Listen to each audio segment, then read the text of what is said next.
Eva. Chamaram-me culpada, a voz da mulher que o mundo nunca quis ouvir. Introdução. Meu nome atravessou gerações. Falaram de mim nos altares, nas casas, nas discussões, nos julgamentos, mas quase nunca ouviram meu coração. Durante séculos, muitos usaram minha história para apontar o dedo contra as mulheres. Disseram que eu era fraca. Disseram que por minha causa a dor entrou no mundo.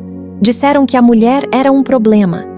E assim, muitas filhas minhas cresceram carregando culpa que nunca deveriam carregar. Mulheres silenciadas, desvalorizadas, feridas, comparadas, abandonadas, usadas, machucadas por palavras, olhares e rejeições. Mas eu preciso dizer algo. Esse nunca foi o plano de Deus.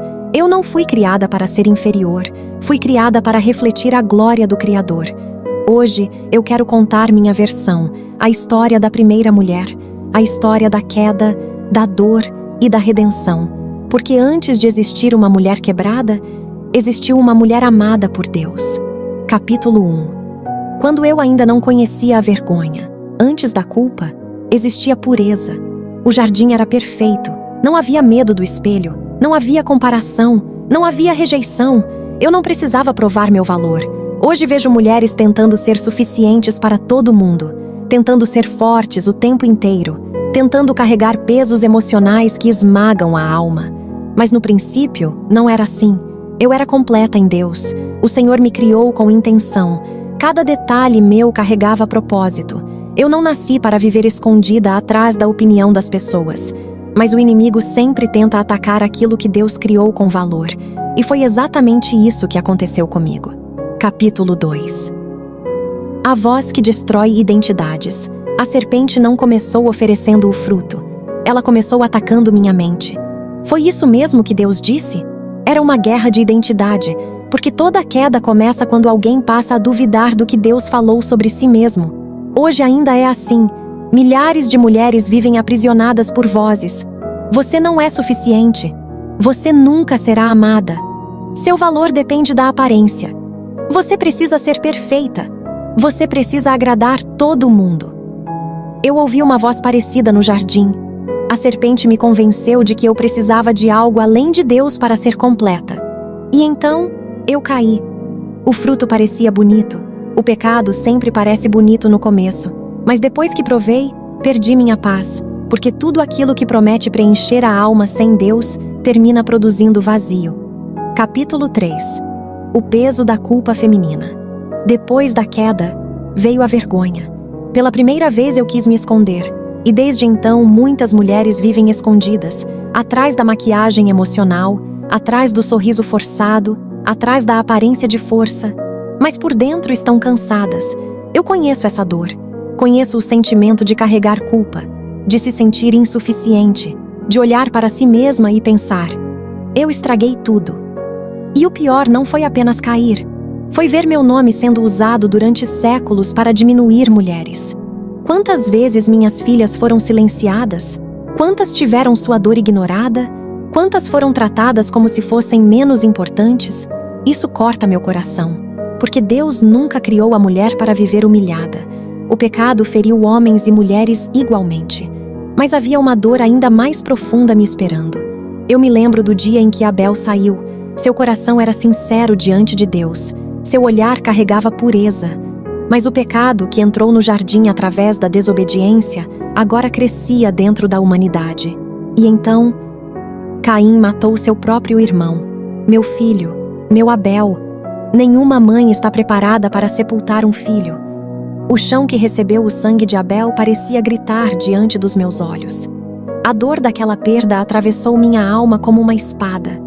Naquele dia, eu chorei não apenas por Abel. Chorei porque percebi até onde o pecado poderia levar o coração humano. Eu me senti vazia, ferida, quebrada. Parecia que a esperança havia morrido junto com meu filho. Capítulo 4. A mulher que carregava a promessa. Mesmo depois do meu erro, Deus falou sobre esperança.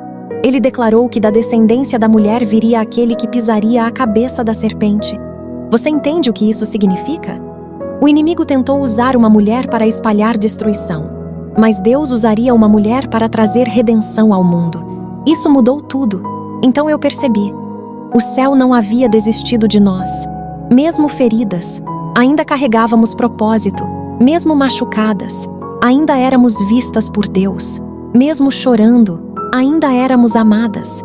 E quando achei que minha história seria apenas marcada pela perda, Deus me deu 7.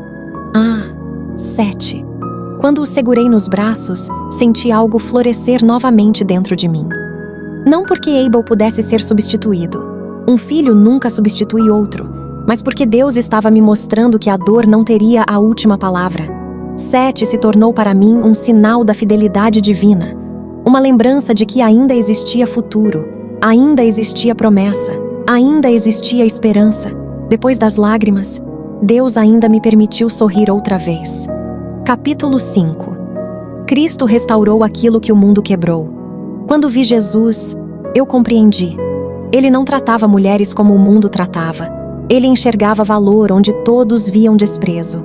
Ele conversava com rejeitadas, tocava as esquecidas, defendia as humilhadas, restaurava as quebradas.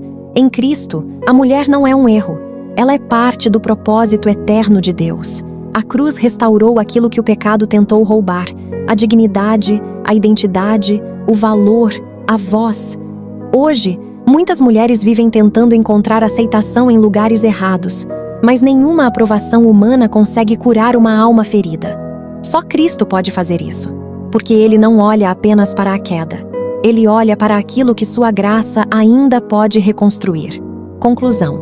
Se você pudesse ouvir meu coração hoje, eu diria: não deixe o mundo definir quem você é. Você não é apenas suas dores, não é seus erros, não é o abandono que sofreu, não é as palavras que lançaram contra você. Você é alguém criada por Deus. Eu chorei pela perda de Abel, mas também sorri ao ver Deus me entregar 7. Aprendi que mesmo depois das maiores tragédias, a graça ainda pode fazer nascer esperança. Eu caí no jardim, mas Cristo entrou no mundo para levantar os caídos.